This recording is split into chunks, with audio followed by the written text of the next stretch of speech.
So good afternoon, everybody. Welcome to SEVA VentRounds. Today's April 2nd, 2024. And we're going to chat for a little bit on a case that I brought over from X or social media. And the question is, when is the breath over? And this is a discussion on PV discordance. So our disclosures, there's no endorsement of any mode, manufacturer, or company. Whatever we say, it's our opinion. It does not represent the Cleveland Clinic's. I'm Eduardo Mireles, and then you see on the video Rob Chatburn, and we're your hosts today. And those are our disclosures at this time. Please keep your microphone muted. This helps the recording. However, if you want to say something, just unmute yourself and please jump in to speak, or use the chat function on WebEx. That works pretty well. We're monitoring at the same time. We'll remind you that there's CME and CRCE for everybody, so join us. If you're a respiratory therapist, just put your name on the chat to verify attendance, and this should be completed. There's an evaluation that will come out, and just fill it in and we'll do this. So in terms of SEVA knowledge, I thought I would start with this image, which I really like because it joins the electrical activity of the diaphragm here with the esophageal pressure, with the airway pressure. And this is labeled with 1, 2, 3, and 1 in this refers to the start of the electrical activity of the diaphragm. And then number 2 is the drop in the esophageal pressure. And 3 is the start of the breath, and you can see the evidence of the PMOS there. But how there's this sequence of events that start with the diaphragm, then the esophageal pressure, and then finally the airway. Now, I will just put a parenthesis here to highlight that sometimes, even though the diaphragms work, your esophageal pressure may change first because your chest wall muscles may activate first, and then you will see the activity of the diaphragm. But this is assuming that everything is going in line. So the diaphragm activates with all the rest of the respiratory muscles, esophageal pressure drops, and then the airway. Rob, comments so far? We agree with this? Good.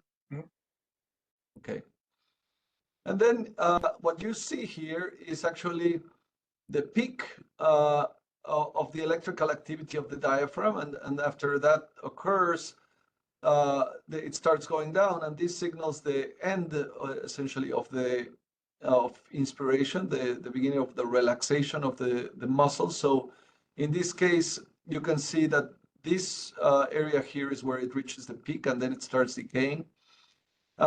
But in this case, as we mentioned before, you can see that the electrical activity was still going up, but the pressure of the diaphragm had peaked already there, and actually it remained. There's a little plateau, and you could argue that the end is right here when the pressure starts going down. So they're pretty similar, but this also highlights that there could be this dissociation between the difference between the muscle and the electrical activity of the diaphragm. And then you can follow, and then 6 all the way over here, it highlights the end actually of the breath, of the inspiration, the mechanical inspiration. So this is just to highlight the activity of the electrical activity, the diaphragm, and then the effort from the patient.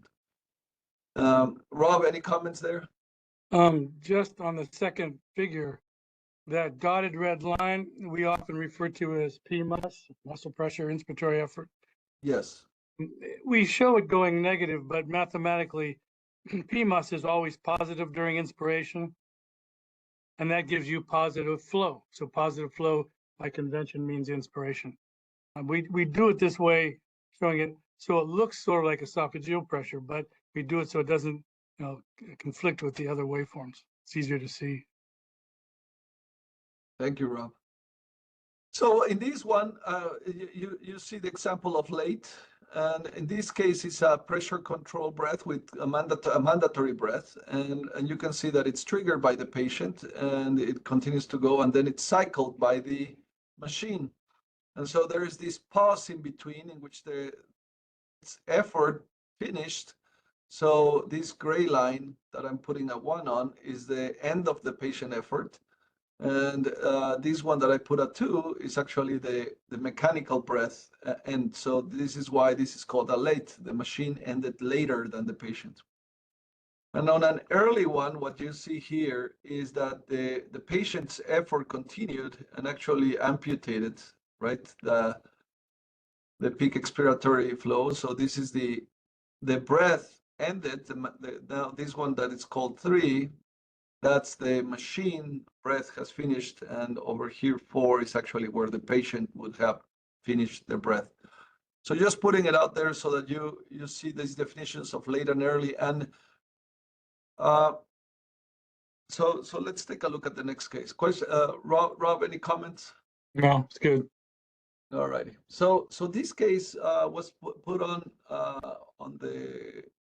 X by Mitra 05 or Saika Mitra 05, and so I put him here so give them credit for it. And this is from a Traeger ventilator, and it's a screenshot.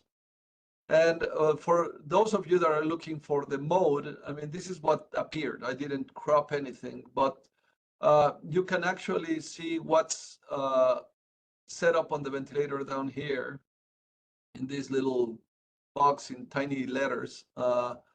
You can see, and so you can see the mode name, commercial mode name there, and then whatever else has been set up on the ventilator, like the apnea, ventilation, and then in this case, ATC and whatnot. So what would you think is the tag for this mode?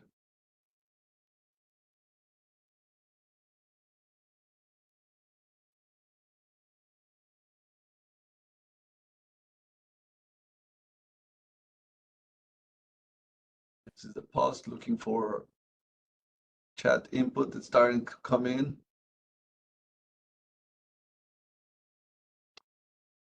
So what do you think is the tag? There you go. Okay, start seeing some.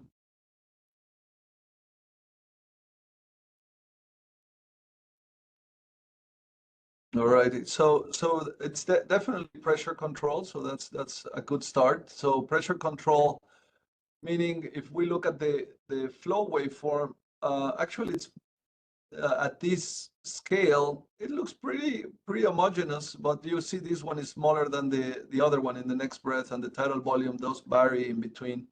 So those are clues that tell you that this is that the ventilator is controlling pressure. The next question is what's the breath sequence? So what do you think is the breath sequence?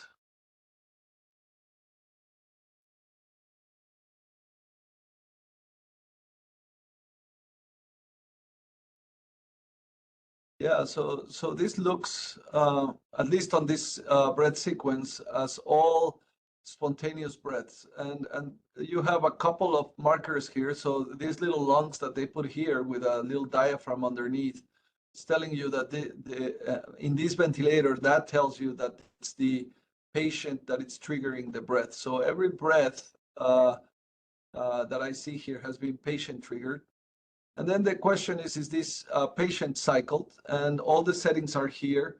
And the mode, actually, it's highlighted here is PS for pressure support, and there's no inspiratory time. So in this case, it's a CSB, all spontaneous breaths. Rob, any comments so far? No, the comments in the chat are recognizing that the CSV, pressure control CSV. We haven't gotten to the trigger or to the targeting scheme yet. Fantastic. And then the targeting scheme.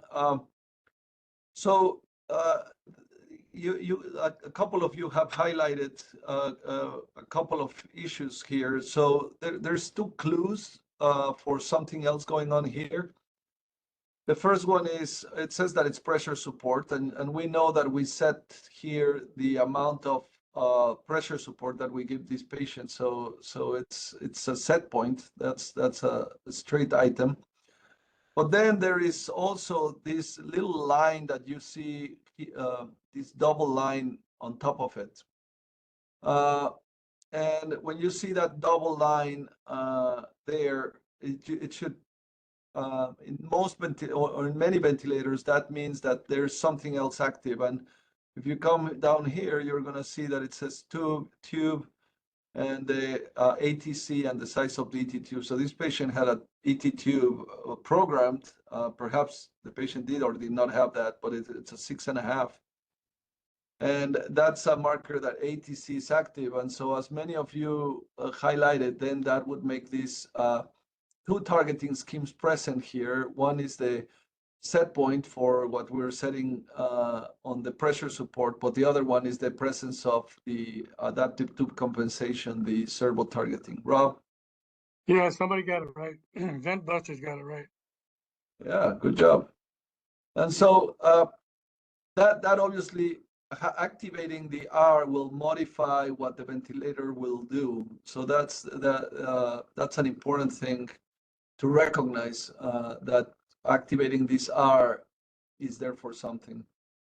So what is the load during inspiration? What do you guys think?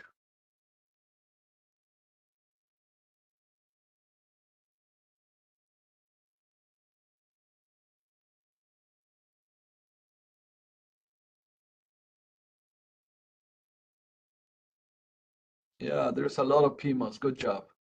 And so PMOS is during inspiration. I mean, this doesn't look at all like the exponential decay that we would want to see. And what about during expiration?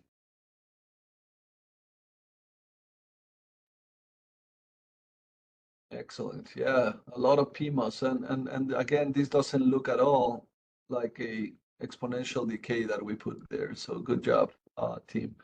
So PMOS during inspiration, PMOS during exhalation for this patient on PCCSB SR. So let's move on to trigger. What do you think? Is it normal, early, late, false, or failed?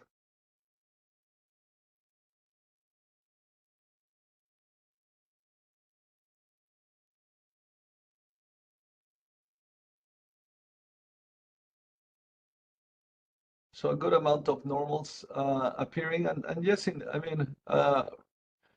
so for every marker that I see here, it seems to trigger. As I look at the rest of the inspiration, there's a lot of abnormalities, but I don't see anything else. This is part of the inspiration. We're going to talk about that. So I think that this looks normal. What about you, Rob? Do you think this is normal, or you have any concerns? No, I think it's probably normal. So there are two people at 220, and Katima Kool is here. So I'm going to see her in room 5. Somebody's FYI. not muted. Samir, I'm going to mute you. He's here. Sierra Walker is here. Are you going to talk, Samir? Okay, so This whoever, person, Fatima, is interesting because I think she's the one with the new Excuse me, Samir, can you mute yourself? okay, yeah, see, All righty, thank you.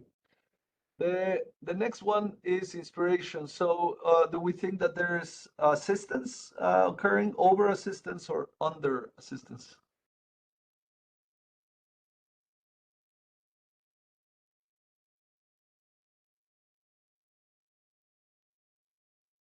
And so this means that there is presence of work shifting, but either no work shifting or a lot of work shifting when there's under assistance. And so assistance, it seems that I would say, yeah, there's definitely some work shifting, but the pressure is not going below the baseline, and there doesn't seem to be over assistance. So I would potentially say that this is assistance. Rob, what do you think? I would agree. All righty, excellent. So now we come to cycle. What do you guys think here? This is interesting. So normal, early, or late?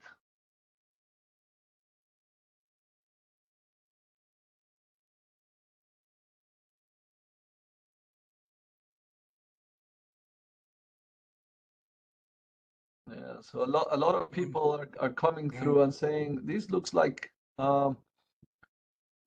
early cycle, Yeah. and so if you look at the breath, there's the inspiration, then it rapidly it cycles off the breath, but there is even though there's a little tiny triangle, and this always fails, but I'm gonna try again. So, oh, there you go. I'm surviving here. Okay, and you can see that little triangle, that there was a little bit of exhalation. And actually, if you come and see at the volume waveform, you can see that it peaks. Then there's a little bit of exhalation, but there's still PMOS occurring. And so the flow goes up, and then the patient seems to then actively exhale through that period of time. And there's different times, but this is pretty consistent throughout each one of these breaths. So I think when I saw this, actually I paused for a little bit, because, and I see Ariel has been jumping up from the get-go as saying, well, this looks like there's a pause, as if there was an inspiratory pause during this period of time, and that was leading to this event in which the patient cycled, right? And then the patient ended the breath, and there was this continued to be this effort. And so if you see it that way, then you would say it's late. If you see it the way that I see it, is that the machine cycled off, but the patient was still doing effort, and that looks like an early effort. So I think that my interpretation of this is, and we've seen this in a couple of patients in which they have very low time constants. And so when you pressurize the system, it pressurizes, and then it comes down, and it comes down really rapidly, even though the patient is still doing some effort, and it cycles off the breath. The patient is still doing effort, and you lose it. So I think that the PMOS is the length of this line that I drew here. But I think that there was an effort, and then it cycled off, and boom, and the patient could not do that. So continues to take a breath in, so it cycled early for the patient. Rob, thoughts? Yeah, I think that's good that you drew in the extent of the effort there. That in my mind explains what we're seeing here. Yeah, which was very interesting to see, right? And I've seen that in some times. I mean, so the question is, how do you deal with this, and what would be the intervention that you would do for these patients? So we think this is an early cycle, and likely because there's very low compliance or a very short time constant. So how do you modify this?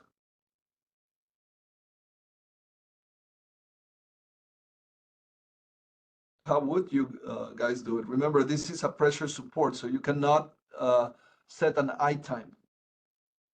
Yeah, you want to think about what is the cycle variable here. So there's no pause here, Rana. This number, the 0.20 that is over here, that is the rise time. So the speed with which the system pressurizes. So when you set a night in this ventilator, it means that it's 200 milliseconds, or 0.2 of a second. So instead of racing straight, it will race a little bit slower.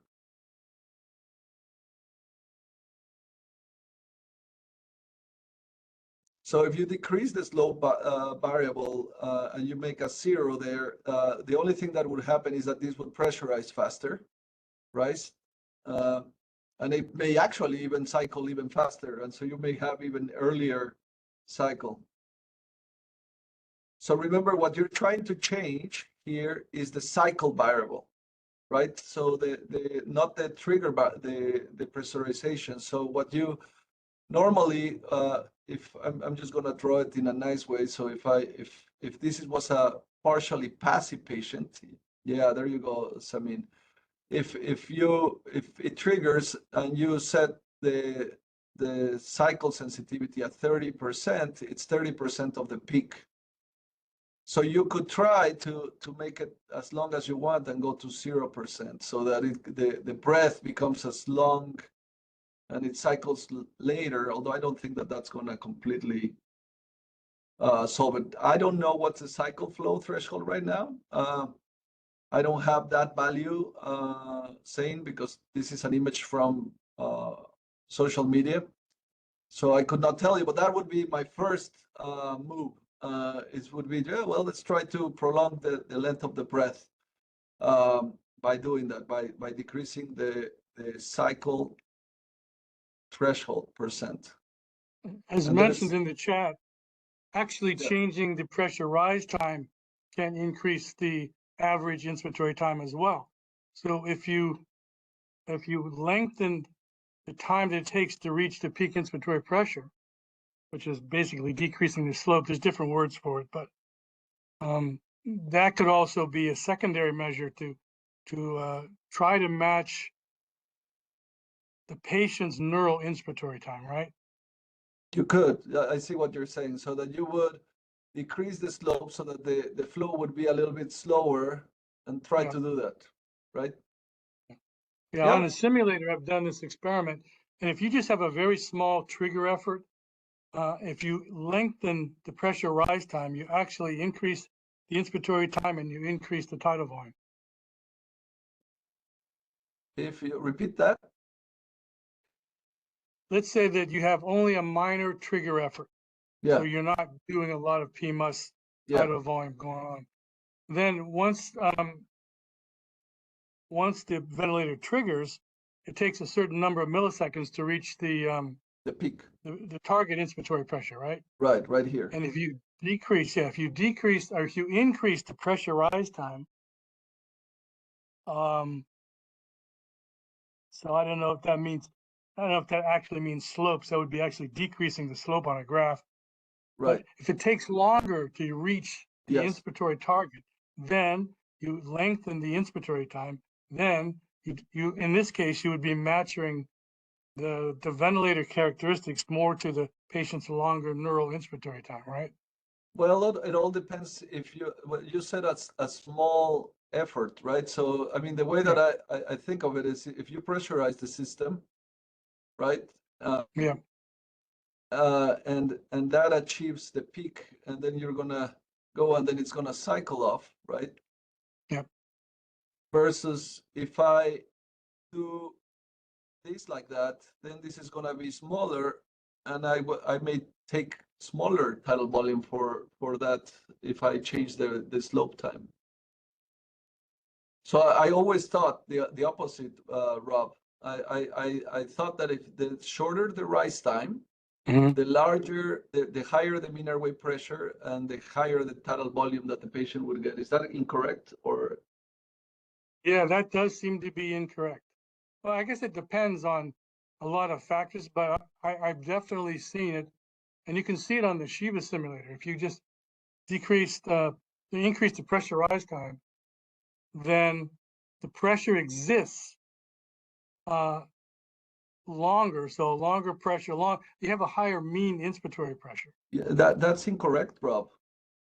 I mean, if you just look at the area under the curve, I'm gonna put this one like that, and then you put one that has a shorter.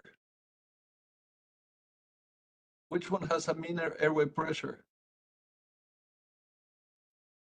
The one that has the more area under the pressure curve. Right. So it's the one with the shorter rise time, right? So the shorter rise time can have a shorter mean inspiratory pressure, because the pressure doesn't last as long, right? Why? Because it reaches the peak faster and then starts to decay to the cycle threshold faster.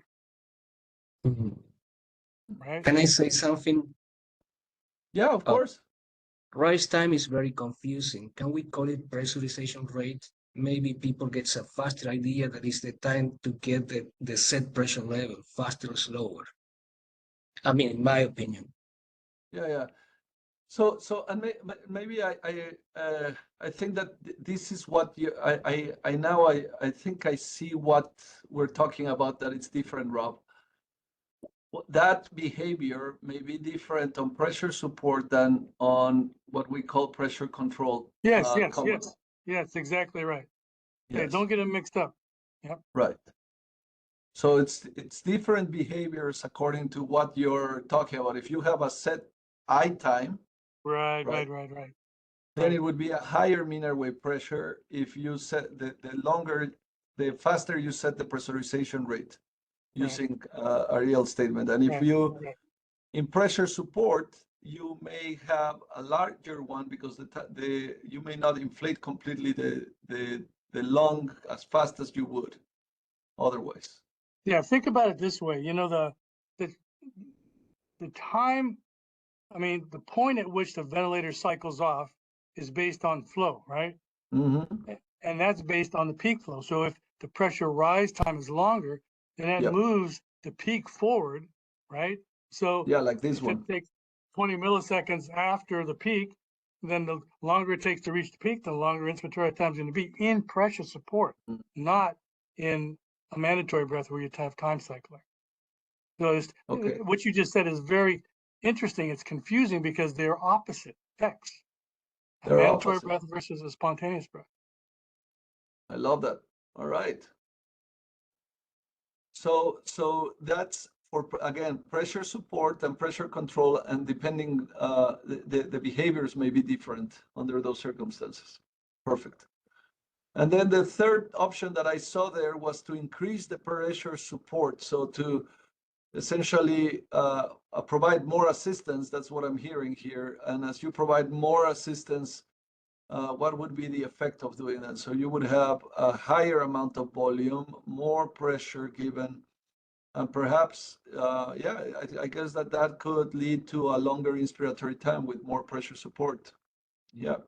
As long as you didn't go past the safe tidal volume dosage, you're okay. Right. So Very there's like good. 3 different things you could do in this case, right? That's really amazing. Yeah. Eduardo, I Right. have a There was a question. voice there. I have a question. Yes. If this, let's imagine this is a case of false triggering, what people call auto triggering. Could we consider the second response inspiratory option as any kind of early triggering, like any kind of a reverse triggering case? Well, I would say that this is not an early trigger just because it's spontaneously triggered. It's a signal from the patient. Now, you tell me that these are not true, then this is again, if you say that these ones over here are false triggers, then what you have to solve is a false trigger. That's not an early trigger. It's a false trigger. And so the thing that you treat is the false trigger. Yes, because we have recently cases where we have a false triggering causing reverse triggering in breath supposed to be triggered by the patient. Well, you're saying a flow trigger, meaning causing false trigger. Let's say something causing false triggering, and that false triggering initiating a reflex, the diaphragmatic contraction right after. Yeah, I would say that that's a false trigger under a proven. That's what you have to treat. If not, you're gonna create confusion across the group, because the thing that you need to treat, Ariel, I would say the first thing that to treat is pressure, is the false trigger, and if that continues, then you move on. That's what I would consider doing an inspiratory pause and see what happened during the pause in this case. Well, or you can change the cycle threshold to the trigger threshold and see what occurs. I mean, there's a series of issues. There's a question: what if add on a mandatory inspiratory pause at the end? I will answered probably that. turn. Okay, thank you. Yeah, that's a mandatory breath. Alrighty.